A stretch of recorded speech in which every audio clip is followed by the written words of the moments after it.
Naruto అని పిచ్చోళ్ళ బొమ్మలు చూస్తారేంటి? అంత అలా ఏముందిరా అందులో? ఏముందా? సరే, నీకు మన మహాభారతం అంటే ఇష్టమేనా? ఇష్టమే. ఇది కూడా చిన్న మహాభారతం లాంటిదేరా. ఇందులో ఏముందో అడిగావు కదా, చెప్తా.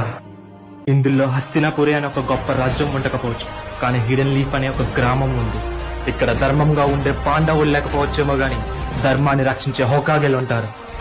ఇక్కడ తన తెలుగుతో అందరినీ వంచే శకును లేకపోవచ్చేమో, కానీ ఇక్కడ అందరినీ తన తెలుగుతో ఆడించే ఒబ్బితో ఉన్నాడు. ఇక్కడ మహామహితాత్మ భీష్మ పితామహ లేకపోవచ్చు, కానీ ఇక్కడ లెజెండరీ సానిన్ అని పిలువబడి మాస్టర్ జరాయా ఉన్నాడు. ఇక్కడ శాంతి స్వరూపుడు శ్రీకృష్ణుడు లేకపోవచ్చు, కానీ శాంతంగా ఆలోచించే కకాషి హఠాకే ఉన్నాడు. ఇక్కడ కురుక్షేత్రం జరగదు, the 4th great ninja war జరుగుతుంది. చివరిగా ఇక్కడ ధర్మాన్ని కాపాడడానికి శ్రీకృష్ణుడితో పాటు అర్జునుడు లేకపోవచ్చు, కానీ ధర్మ మార్గంలో నడిచే నామికాజెమినాతో కొడుకు ఉజుమాకి నడుకో ఉన్నాడు.